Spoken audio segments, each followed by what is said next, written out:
নমস্কার বন্ধুরা, welcome to Shampa's kitchen. শম্পার রান্নাঘরে আপনাদের সকলকে স্বাগত জানাই। আমার রান্নাঘরে পেয়ে যাবেন 700টিরও বেশি বাঙালি অবাঙালি দেশি বিদেশি রান্নার সহজ রেসিপি। শুধু ইউটিউবে গিয়ে সার্চ করুন শম্পাস কিচেন, আর সঙ্গে আজই আমার চ্যানেলটিকে সাবস্ক্রাইব করে নিন, আর অবশ্যই বেল নোটিফিকেশনটা ক্লিক করে নেবেন। তাহলে আমার শেয়ার করা সমস্ত নতুন রেসিপির আপডেট সবার আগে আপনার মোবাইলে পৌঁছে যাবে। তাহলে চলুন দেখে নিই আজকের রেসিপিটা কত সহজে আমি তৈরি করছি। আজকে তৈরি করে দেখাবো অভিনব স্বাদের তালের পাটিসাপটা রেসিপি, যার স্বাদ একবার খেলে মুখে লেগে থাকবে। বাজারে এখন অনেক তাল পাওয়া যাচ্ছে, তাই রেসিপিটা চটপট দেখে বাড়িতে ঝটপট ট্রাই করে ফেলুন। আশা রাখি এমন সুস্বাদু বেঙ্গলি মিষ্টি পরিবারের সকলের মন জয় করে নেবে। তাহলে চলুন শুরু করি।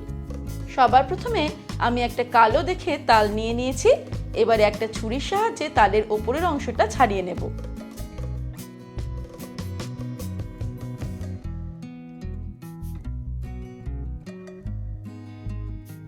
তাল কেনার সময় আমরা একটু বেশি পাকা ধরনের তাল কিনবো। এই পাকা তালগুলো কিন্তু ওপর দিক দিয়ে হালকা হালকা নরম হয়, আর এই তালগুলো আমাদের ছাড়াতেও সুবিধা হবে। এই দেখুন, আমি খুব সহজেই এইভাবে তালের খোসাটা ছাড়িয়ে নিতে পারছি।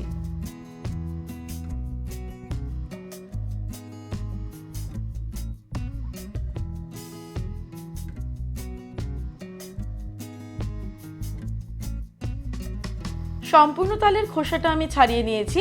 এবারে তালের এই ওপরের অংশটা আমি একটা ছুরির সাহায্যে কেটে নেব। তারপর তালের 3টে আটি আমি এইভাবে খুলে নেব। এবারে একটা বড় সাইজের বোল নিয়ে নিয়েছি, আর একটা ছোট বোলের মধ্যে কিছুটা জল নিয়ে নিয়েছি। বড় বোলটার মধ্যে একটা ঝাঁঝরি থালা বসিয়ে নেব। তারপরে একটা তালের আটি নিয়ে এইভাবে জলের মধ্যে প্রথমে আমি ভালো করে চুবিয়ে নেব। তারপর ঝাঁঝরি থালার উপরে রেখে প্রথমে একটু চটকে নিয়ে এইভাবে এটাকে ঘষবো। তাহলেই আমরা তালের কাইটা পেয়ে যাব, যেগুলো বাটির নিচে জমা হবে। এই পদ্ধতিতে তালের কাই বার করলে তালের কাইয়ের মধ্যে কিন্তু তালের আঁশ একদমই থাকবে না। এই দেখুন, এইভাবে বাটির মধ্যে তালের কাইটা জমা হচ্ছে, যার মধ্যে তালের আঁশ থাকার কোনো সম্ভাবনাই নেই।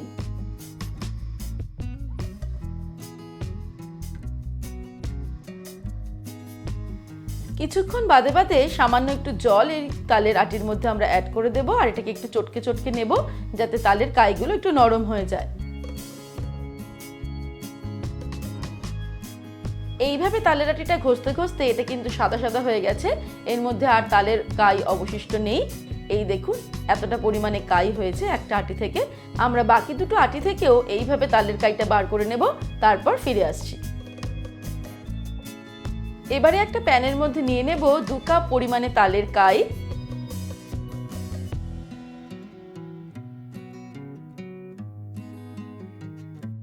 এবারে মিডিয়াম টু হাই ফ্লেমে আমি এই তালের কাইটাকে জাল দেওয়া শুরু করব। কন্টিনিউয়াসলি নাড়তে নাড়তে আমাদের তালের কাইটাকে জাল করে নিতে হবে কিছুক্ষণ।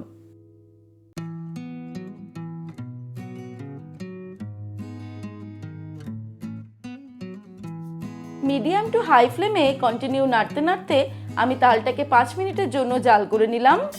এবার এখান থেকে হাফ কাপ পরিমাণে তাল আমি তুলে নিচ্ছি, যেটা আমাদের পরে কাজে লাগবে।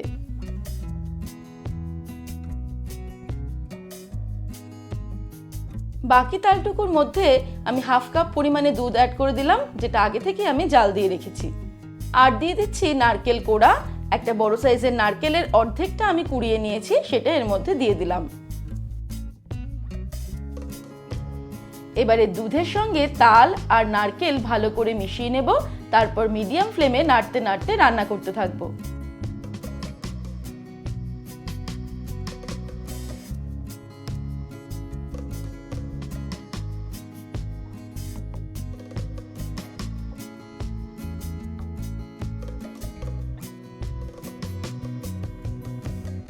কিছুক্ষণ বাদেই এর মধ্যে অ্যাড করে দিচ্ছি হাফ কাপ পরিমাণে চিনি। তবে চিনির পরিমাণটা আপনারা নিজেদের স্বাদ মতন কিছুটা বাড়িয়ে বা কমিয়ে নিতে পারেন।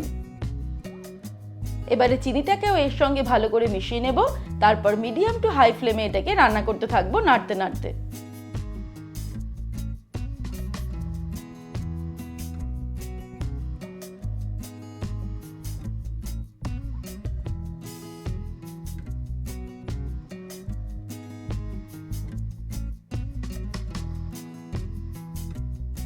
দুধ আর নারকেল অ্যাড করার পরে মিডিয়াম টু হাই ফ্লেমে আমি এটাকে প্রায় 15 মিনিট নাড়তে নাড়তে রান্না করে চলেছি। এটা অনেকটাই শুকিয়ে গেছে, তবে এটাকে সম্পূর্ণ শুকিয়ে নিতে হবে, তাই আরও কিছুক্ষণ এটাকে আমি রান্না করব। এই সময়েই আপনারা চাইলে মাওয়া বা খোয়া ক্ষীর গ্রেট করে এর মধ্যে অ্যাড করতে পারেন। তাছাড়া কিছু ড্রাই ফ্রুটসও কুচি করে অ্যাড করতে পারেন।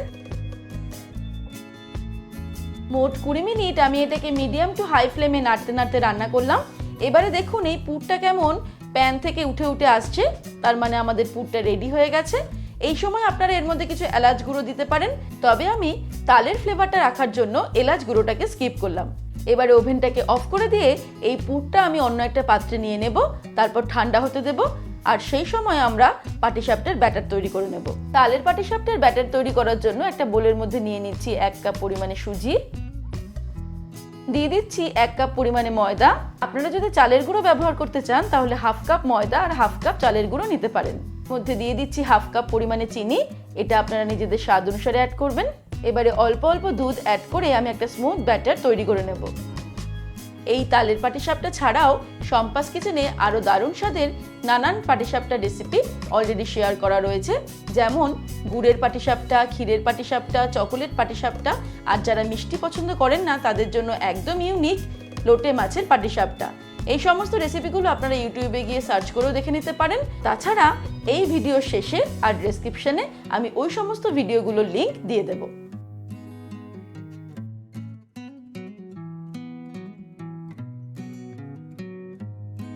1.5 কাপ পরিমাণে দুধ দিয়ে আমি এই ব্যাটারটা তৈরি করলাম।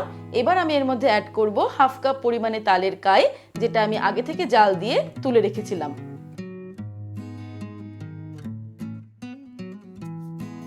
তালের কাই অ্যাড করার পরে আবার এটাকে ভালো করে ব্যাটারের সঙ্গে মিশিয়ে নেব।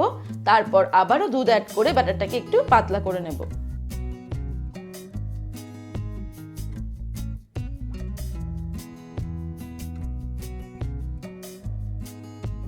মোট 2.5 কাপ দুধ ব্যবহার করে আমি এই ব্যাটারটা তৈরি করে নিলাম। ব্যাটারের ঘনত্বটা ঠিক এই রকম হবে। এবার এই ব্যাটারটাকে আমি রেখে দেবো 15 মিনিট, তারপর ফিরে আসছি। এবারে ফাইনাল স্টেপে একটা প্যান গরম করে তার মধ্যে আমি কিছুটা পরিমাণে রিফাইন্ড অয়েল ব্রাশ করে নিচ্ছি। এর মধ্যে দিয়ে দেব 1 হাতা পরিমাণে ব্যাটার।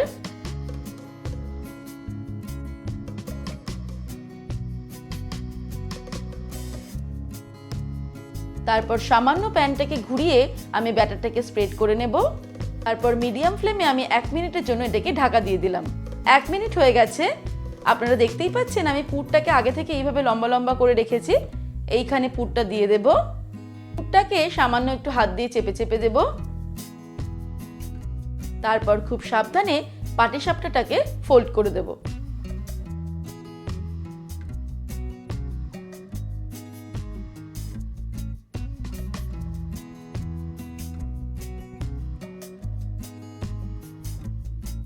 ব্যাস তৈরি হয়ে গেল খুব সহজে দুর্দান্ত স্বাদের তালের পাটিসাপটা।